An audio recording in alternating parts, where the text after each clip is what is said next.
Abra sua Bíblia lá. Hoje eu estava preparado aqui no livro de Marcos. Hoje era o início do capítulo 6 de Marcos, do verso 1 ao 6. Mas vamos adiar para próximo domingo. É uma meditação aqui com vocês no livro de Números. Na verdade, não foi um tema que eu preparei aqui para pregar para vocês. Na verdade, esse aqui é um fruto dessa meditação diária que a gente faz da Bíblia. Já estou aqui quase acabando Deuteronômio, viu? No Antigo Testamento, e lá no Novo Testamento já vou acabar. Amanhã já acaba o livro de Lucas.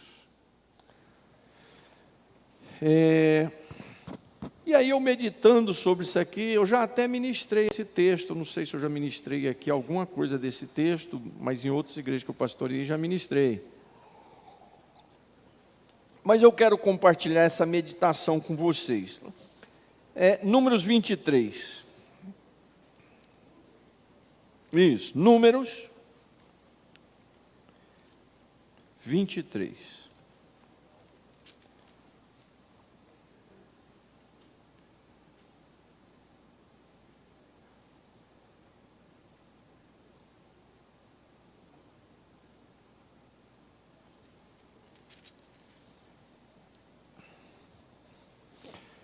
Aí eu peço a você que mantenha a sua Bíblia aberta, que eu vou citar alguns versículos nessa leitura agora, de início. Primeiro texto é o versículo 8. Aí eu vou pedir aqui para o pastor João ficar com o texto preparado na linguagem de hoje.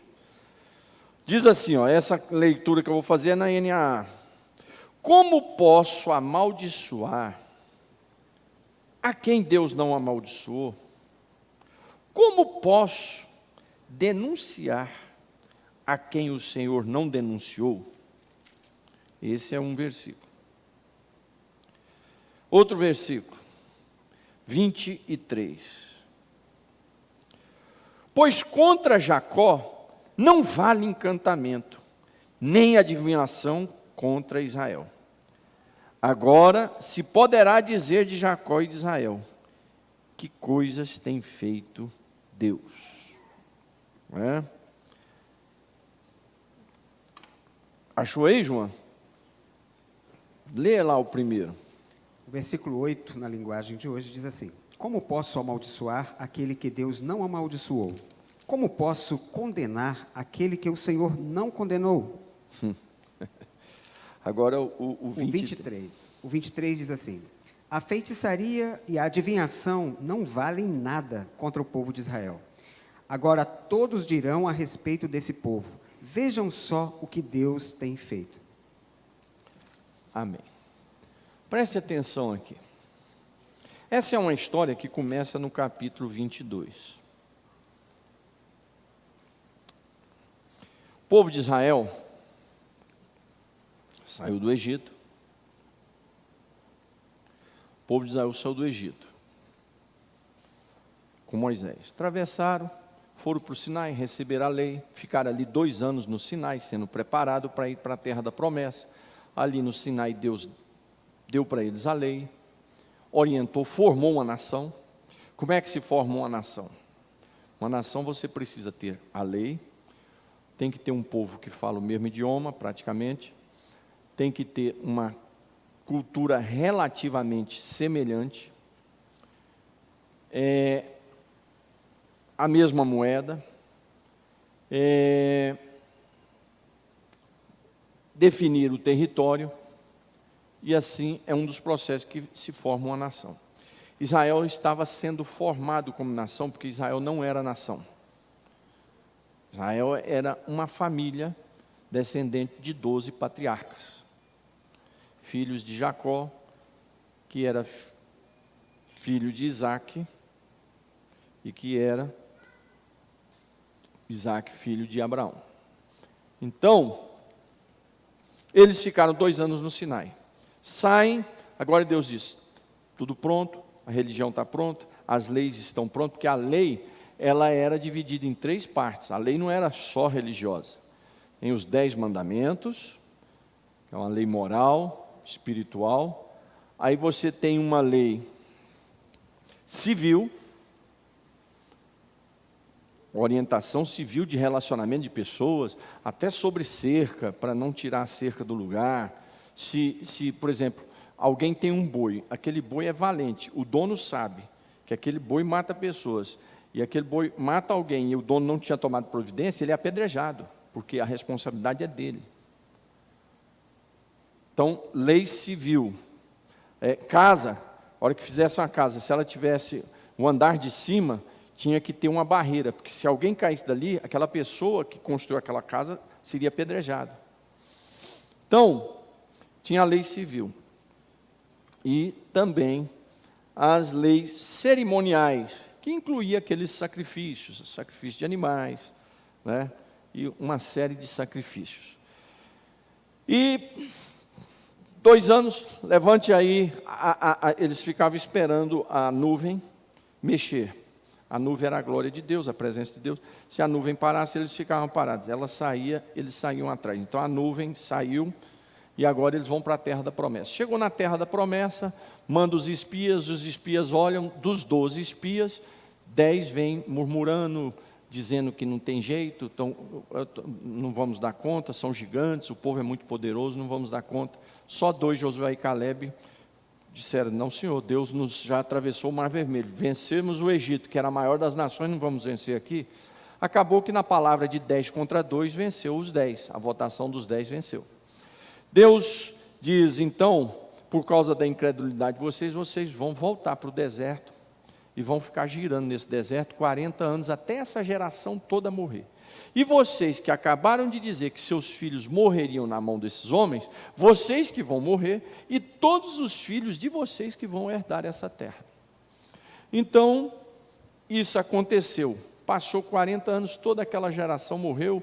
Praticamente toda a história do livro de Números é esses 40 anos, aquela rebelião de Coré, outras murmurações, aquela questão da serpente que foi levantada no deserto, tudo isso. Agora eles chegam novamente, passados 40 anos, na região, na planície, é chamada planície Campinas de Moabe.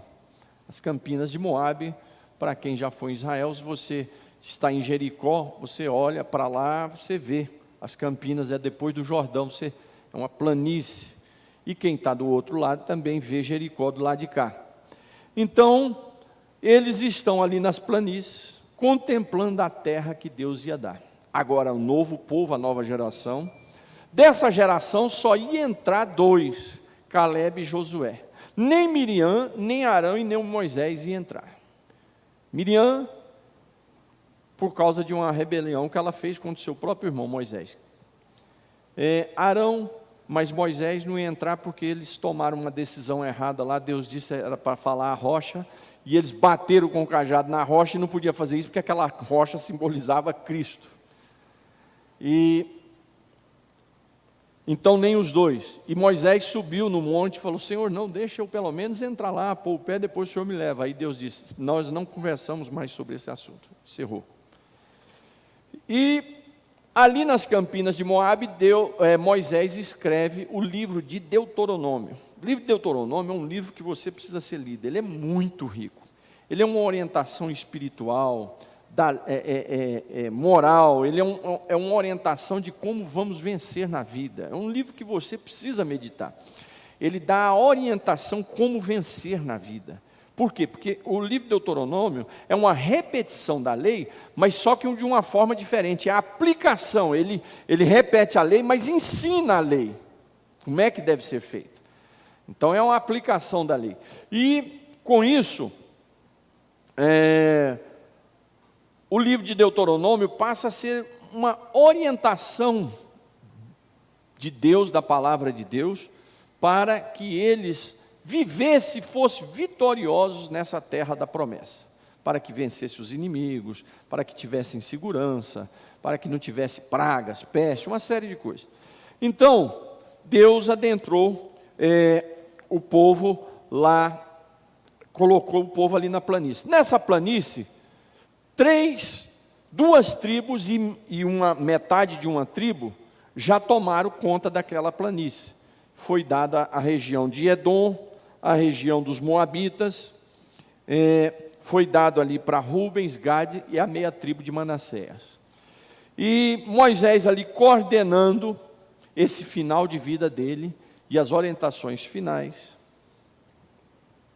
O rei da região de Moabe, que é onde eles estavam, ainda não tinha sido tomado e entregue para as tribos de Gade, Rubens e meia tribo de Manassés. Esse rei chama-se Balaque.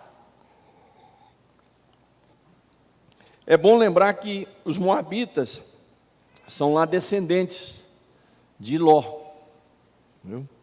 Aquele problema lá, aquela situação entre Ló e suas filhas.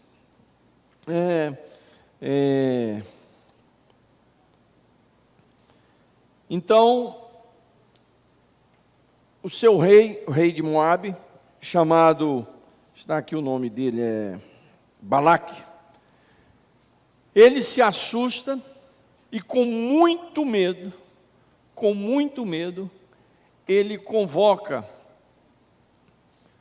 um feiticeiro. Ele manda buscar distante o feiticeiro. O feiticeiro morava lá na região de Mesopotâmia. Mas era um feiticeiro estranho. De vez em quando Deus falava com esse feiticeiro. É um negócio que a gente não dá para entender muito. E o nome dele era Balaão. E esse homem era o feiticeiro de Balaque, o rei dos Moabitas. E tem toda aquela história, não era para ele ir, Deus avisou, não vai lá mexer com esse povo. Ele resistiu em primeiro momento, não quer saber de ouro, nem de tesouros, de dinheiro, pode ir embora, fala para o rei que eu não vou, que Deus falou que não é para mim ir. Mas depois vieram, aumentaram o valor, ele, com a conversa fiada tremenda, foi lá orar de novo, Deus ficou bravo com ele. Aí tem toda aquela história da jumenta, que falou.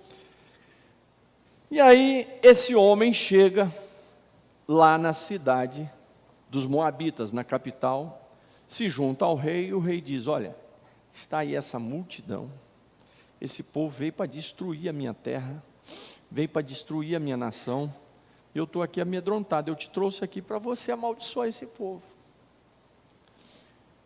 Quer que você amaldiçoe esse povo, vamos fazer aqui um sacrifício. Mandou trazer lá vários gados, vamos fazer um sacrifício aqui, e nós precisamos amaldiçoar esse povo, que eu não quero esse povo aqui na minha terra, não. E aí fizeram o primeiro sacrifício. Fizeram o primeiro sacrifício, quando Balaque, ou Balaão, abre a boca, o feiticeiro abre a boca para amaldiçoar o povo, Deus toma o feiticeiro. Deus tomou a boca do feiticeiro. Tem gente que pergunta, pastor, mas como é que fulano era usado na igreja? Irmão, está cheio de Balaão por aí. São instrumentos do diabo, mas estão pregando aí em muitas igrejas, cantando. Está cheio. Mas pastor, não tem como, não tem. A Bíblia diz que joio e trigo vai estar aí o tempo todo. Até porque Deus permite para testar os fiéis. Aí não vai ter jeito. Isso aí Jesus já anunciou lá.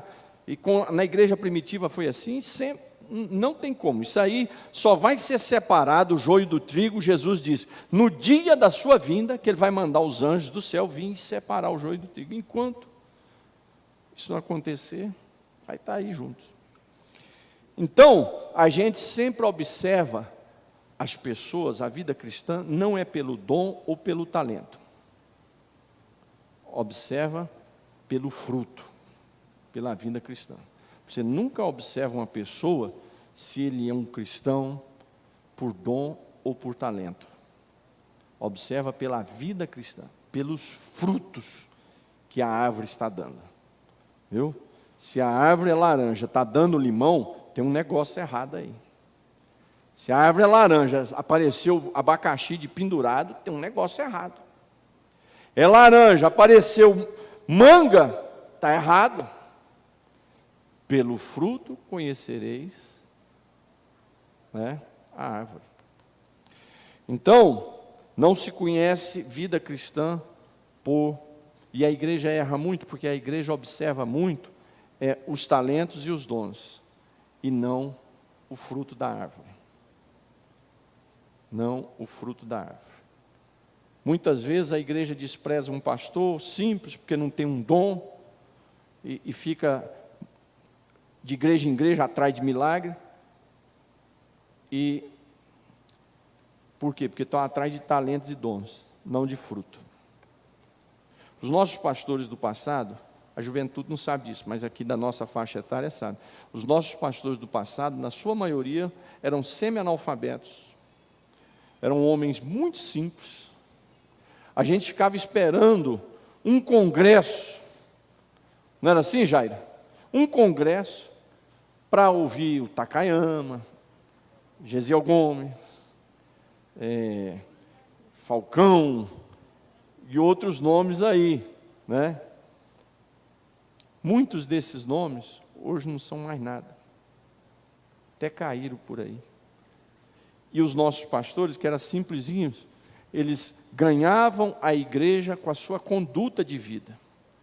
Não tinha cheque sem fundo na praça, não tinha escândalo de adultérios. E a gente seguia esses homens porque eles tinham uma conduta de vida. Tinham uma conduta de vida, uma simplicidade de vida.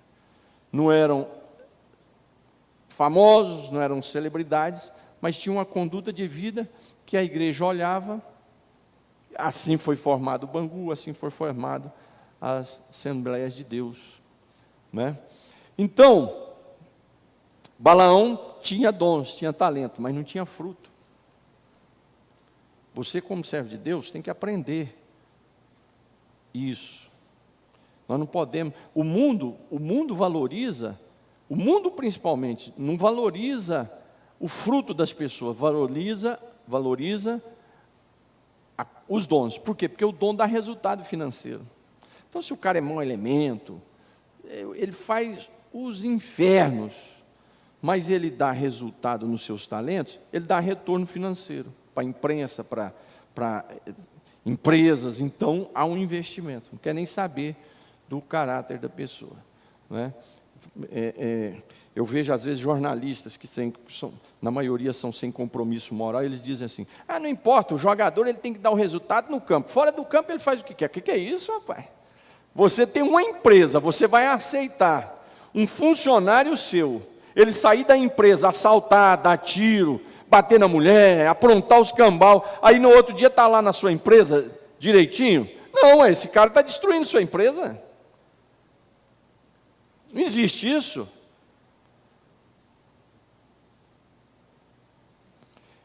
Balaão era esse homem. E aí, Deus também tomou ele, daqui a pouco vocês vão entender por que Deus tomou ele, para reverter um quadro. Ele estava ali para amaldiçoar o povo. Era um demônio que ia usá-lo para amaldiçoar o povo de Israel. Mas na hora que ele abriu a sua boca para amaldiçoar o povo, saiu outra coisa. A hora que ele foi lançar praga, saiu bênção. A hora que ele foi amaldiçoar, saiu vitória. E ele começou a profetizar bênção e vitória, e o rei do lado sem entender, mas o que é isso? E o Balaque do lado sem entender, e assustado com aquilo, foi chamar a atenção dele.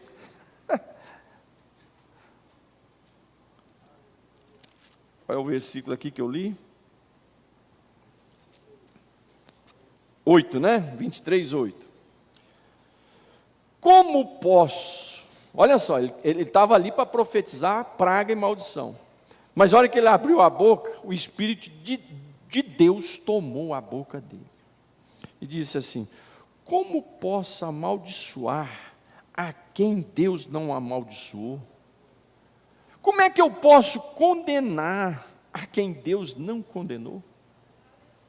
Ele estava sendo pago para amaldiçoar, mas o Espírito de Deus entrou na frente das forças diabólicas e disse: aqui não, esse povo é meu, esse povo é meu, e eu uso a boca até do feiticeiro para abençoar meu povo, mas aqui você não vai mexer com esse povo não, porque esse povo é meu.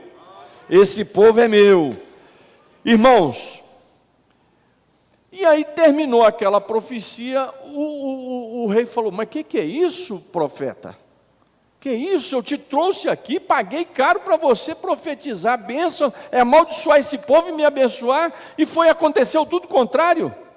Não, eu estou aqui para fazer a vontade de Deus, tal. Não, então vamos por outro canto aqui, que talvez nesse canto aqui, você enxergando melhor o povo, você vai poder profetizar.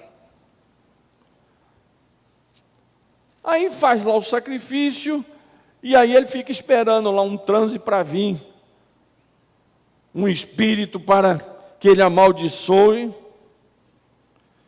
Aí o Espírito de Deus toma a boca daquele homem e diz assim, pois contra Jacó não vale encantamento, contra Jacó não vale feitiçaria, nem adivinhação contra Israel. Agora se poderá dizer de Jacó e de Israel, que coisas tem feito Deus?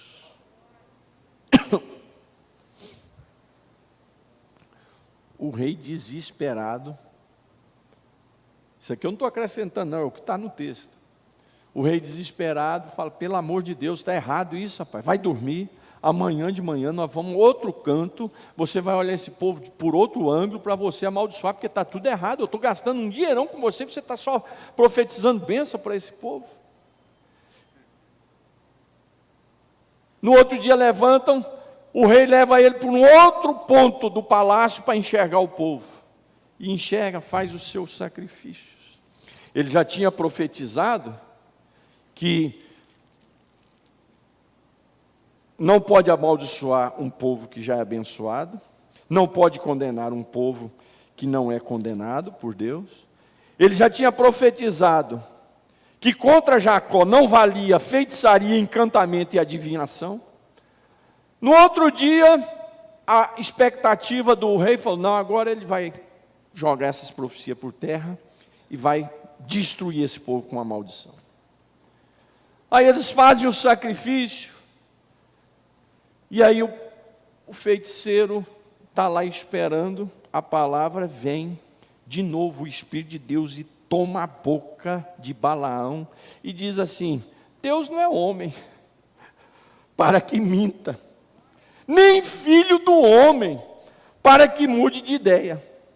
Será que tendo ele prometido não o fará? Ou tendo ele falado não o cumprirá? Quer dizer, Deus está dizendo, olha, eu já disse que eles são abençoados, não tem condenação. Eu já disse que contra encantamento e feitiçaria, adivinhação, não tem força contra eles. Então eu não sou homem para mentir. Se eu prometi, há de acontecer.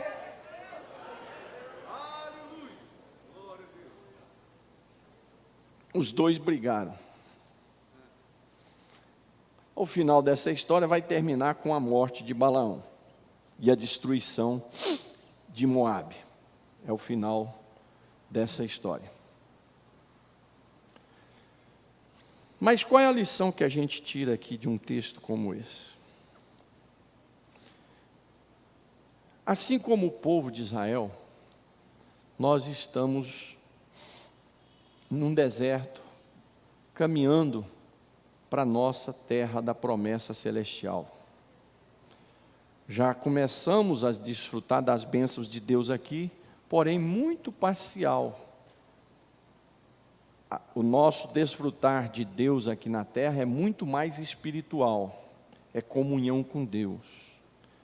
Eu já tive experiência, eu acho que alguns de vocês já tiveram aqui, de visitar um irmão que está morrendo, e você vai lá para trazer uma palavra de renovo, de edificação, é você que sai de lá renovado, é você que sai de lá avivado, porque aquela pessoa está ali para morrer, mas ele já sabe disso, e ele está com alegria aguardando o céu, e está cheio da unção de Deus. Quer dizer, essa pessoa já está aqui nessa terra, desfrutando de uma comunhão tremenda com Deus. Diante de uma crise como essa que nós estamos vivendo, você encontra a maioria dos crentes cheio de alegria, cheio de uma visão, cheio de ânimo, cheio da graça de Deus. Por quê? Por causa dessa comunhão com Deus.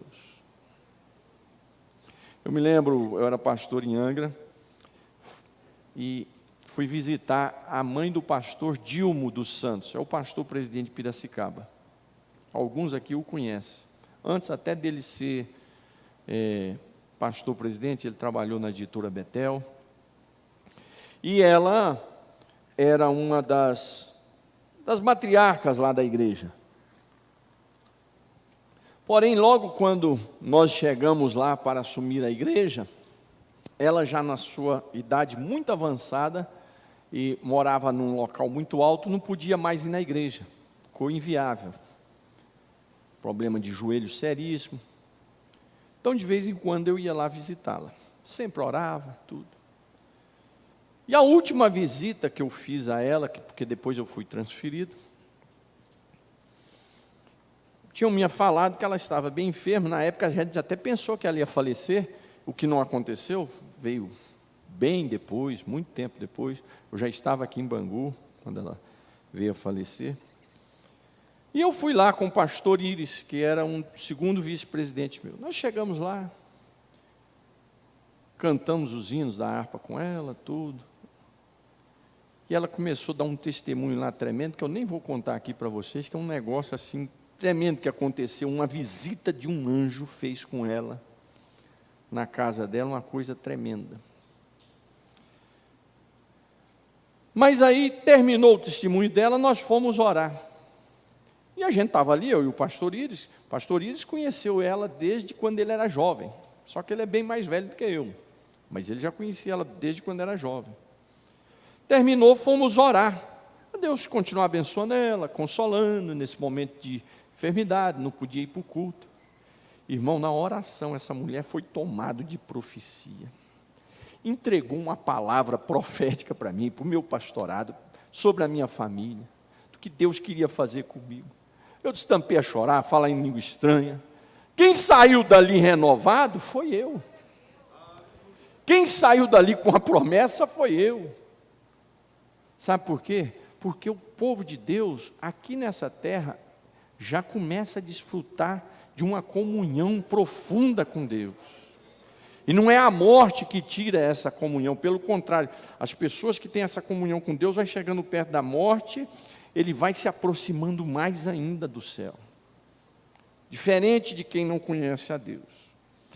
Então, eu e você estamos aqui nessa terra, nessa batalha. E nós temos Balaão solto por aí. Às vezes é o próprio diabo, próprios demônios querendo destruir a sua vida, a sua casa, o seu lar, os seus filhos, destruir os seus sonhos, destruir projetos seus. São os próprios demônios querendo enfeitiçar a minha vida, a sua vida, vocês jovens que têm sonhos, que têm projetos. Quando não é ele diretamente, ele tem os seus soldados para nos tentar amaldiçoar, para nos tentar tirar do foco do projeto que Deus tem. Às vezes não chega a ser um feiticeiro como um Balaão, porque o diabo ele é inteligentíssimo, em cada situação ele tem uma estratégia para te tirar do foco. E quando tira você do foco e desvia você do caminho, do objetivo, na verdade você foi amaldiçoado. Então ele trabalha para isso.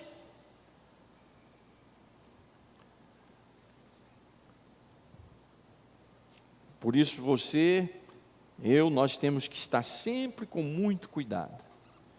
E uma das formas para a gente estar sempre atento é estar sempre meditando na palavra de Deus, sempre orando, sempre escutando um bom estudo bíblico, porque é isso que nos vacina contra as forças diabólicas, contra as astúcias, as estratégias do diabo.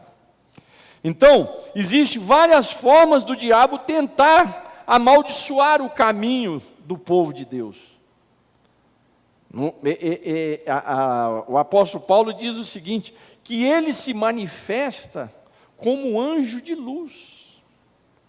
Eu era jovem e saí de um período de uma cidade e fui trabalhar em outra cidade. E as coisas estavam muito difíceis. Era muito difícil. Sempre foi. Era uma coisa terrível. E esse era um evangelista também. E eu estava hospedado na casa de um parente. Ele foi lá me visitar. Ele tinha um acesso a mais nas igrejas. Eu nunca fui assim um bom itinerante. Pregava tudo. Cheguei a pregar aqui quando jovem, evangelista, preguei aqui. A salvação minha é que Deus usava para batismo com o Espírito Santo. Está ali o Davi Reis. Trazia aqui.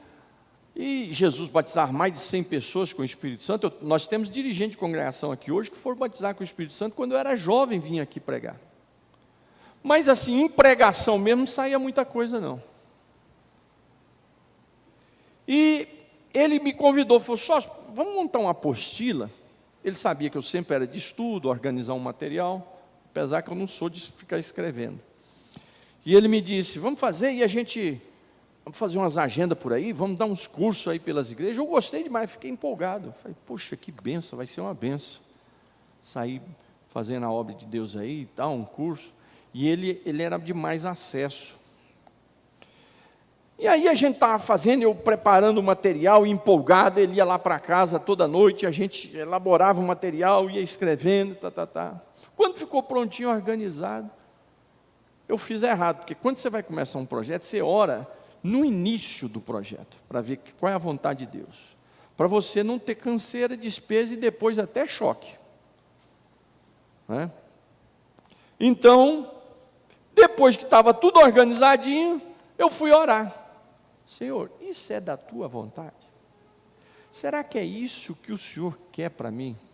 Sei que é a tua obra. Veja bem, você vai orar dizendo, Senhor, se é para fazer a obra, você vai orar, se é isso mesmo? Né?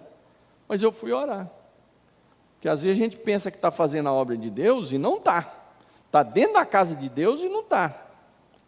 O diabo, ele tem mania de pôr a gente, ele não consegue te tirar da igreja, desviar você, mas ele põe você para fazer trabalho errado.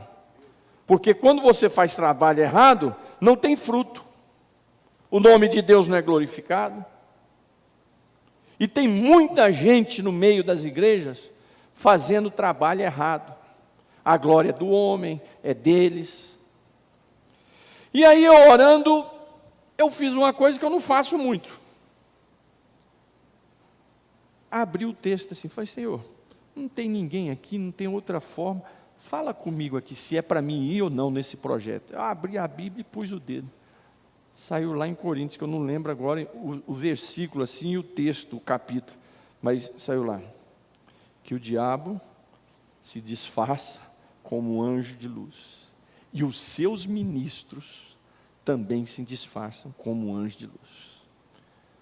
Deus estava me dizendo que aquele parceiro não era de Deus.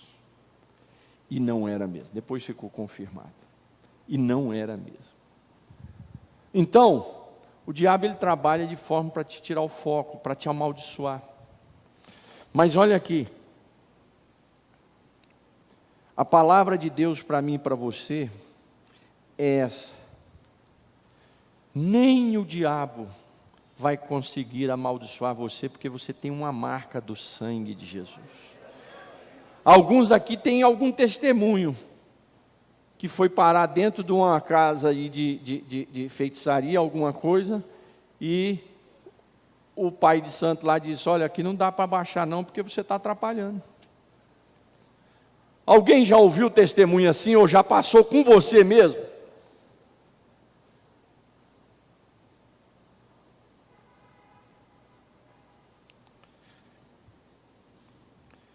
Não posso amaldiçoar quem Deus abençoou. Você é abençoado de Deus. Valoriza isso. Você tem a marca de Deus. Você tem a bênção de Deus. E tem gente que está brincando com isso. Você tem uma promessa de Deus. Você tem a marca de Deus. Você tem a bênção de Deus. A bênção e a marca de Deus está na sua casa, na sua vida. Isso não quer dizer que você não vai ter lágrimas. Isso não quer dizer que você não vai chorar. Isso não quer dizer que um dia vai bater a morte lá na porta da casa sua, ou um desemprego. Isso não quer dizer isso, mas você está abençoado. Vai vir as lutas, mas você tem a promessa, você tem a bênção. E quem tem a promessa, a bênção, ele vai superando, ele vai vencendo o Balaão que vem na frente. Você é abençoado, como posso amaldiçoar? a quem Deus não amaldiçoou. Como é que eu vou jogar praga em quem Deus não jogou praga? Deus te trouxe aqui nessa noite e mudou o sermão, mudou o contexto da mensagem para dizer a você: descansa no Senhor, porque você tem a bênção do Senhor. Não tem demônio, não tem linguarudo, não tem fofoqueiro, não tem mentiroso que vai te amaldiçoar, porque você é abençoado por Deus, a sua casa é abençoada por Deus.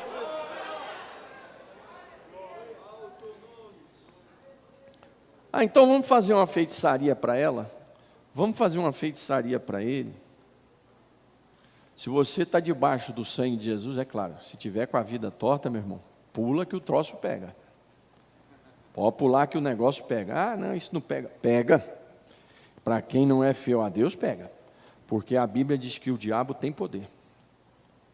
A Bíblia diz que o diabo tem poder. Para nós estarmos debaixo dessa proteção, que maldição não pega, que praga não pega, que encantamento, que adivinhação não pega, você tem que estar debaixo da palavra de Deus, debaixo do sangue de Jesus. Então, amados, vou pôr o seu nome na boca do sapo, vou levar seu nome para a encruzilhada, vou fazer uma feitiçaria para o seu nome, vou fazer uma adivinhação. Descansa o teu coração. Descansa o teu coração. O Senhor está na sua vida. A palavra de Deus disse a Israel: não há encantamento contra o meu povo, não há feitiçaria, nem adivinhação contra Israel. E a Bíblia, no Novo Testamento, Paulo diz que nós somos o Israel de Deus hoje. Você está debaixo dessa promessa, debaixo dessa bênção. Não há feitiçaria contra o seu casamento, contra o seu lar. Descansa o teu coração. As lutas que vêm são as lutas do dia a dia, da vida.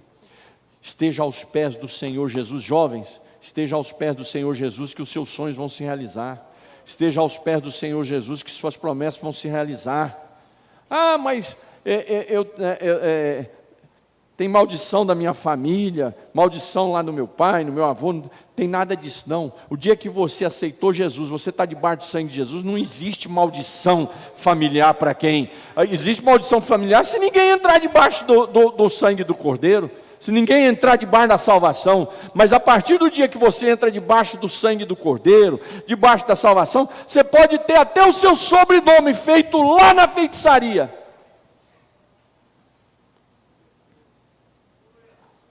Que você vai ser uma bênção. Eu tive um amigo meu que o sobrenome dele foi colocado Pena, feito lá na feitiçaria. Ele era um pastor ungido de Deus, uma família abençoada. Até hoje é um homem de Deus tremendo, porque aceitou Jesus, foi lavado no sangue. Não há maldição, não há encantamento, não há feitiçaria. Você está debaixo da promessa de Deus. Deus não é homem para que minta. Quem é que já recebeu uma promessa de Deus e Deus cumpriu? Quantos ainda tem aí uma promessa de Deus, ele ainda não cumpriu, mas tem uma promessa que Deus falou contigo, algo assim tremendo, e você está esperando? Então olha aqui, olha a palavra de Deus para você. Deus não é homem para mentir, nem filho do homem para que mude de ideia. Será que tendo ele prometido não fará? Ou tendo ele falado não o cumprirá? Eu posso falhar nas minhas promessas, por uma série de coisas, limitação, uma série de coisas. Eu posso mudar de ideia em relação a uma situação, a uma pessoa. Mas aqui está dizendo, Deus não é homem para ficar mentindo. Deus não é homem para ficar mudando de ideia. Deus não é homem para prometer e não cumprir. Porque quando Ele fala, Ele cumpre. Eu encerro aqui a palavra de Deus nessa noite, dizendo a você, que você não serve a um Deus que tem a cabeça de um homem. Você não serve a um Deus que tem a mente de um homem. O Deus que eu e você servimos tem a mente santa, poderosa. Ele é onipresente, onisciente e onipotente. Ele sabe todas as coisas, Ele conhece todas as coisas e Ele tem todo o poder. Esse Deus, Ele não fica mudando de ideia. E aquilo que Ele prometeu a você, a sua casa, ao seu lar, Ele há de cumprir. Ele há de cumprir. E se você não tem nenhum, pastor, mas eu não tenho nenhuma promessa, caia aos pés do Senhor Jesus e fala: Senhor, eu quero uma promessa tua. E Ele vai te dar. Ele vai te dar. Aleluia. Oh, glória a Deus. A meditação que eu fiquei fazendo sozinho, quando eu li esse texto, eu estou passando aqui para você. O que eu senti remoendo ali nessa palavra de Deus, dessa graça, desse poder de Deus sobre as nossas vidas, que servimos a Ele, eu estou passando aqui para você. Que você receba essa palavra, valorize essa bênção que está sobre a sua vida. Você é uma pessoa abençoada. Não tem como alguém te amaldiçoar, porque você é abençoado por Deus. No encantamento, adivinhação e feitiçaria não vale contra você e a sua casa, porque você é povo de Deus. E as promessas que o Senhor cumpriu contigo, Ele há de cumprir. Ele há de resolver, Ele há de cumprir essa promessa, porque Ele não é mentiroso e Ele não mudou de ideia. A ideia dele continua a mesma: eu vou abençoar minha serva, eu vou cumprir a promessa com meu servo. Esse é o Deus que eu e você servimos. Esse é o Deus de Israel, é o Deus de Moisés, é o meu Deus, é o seu Deus.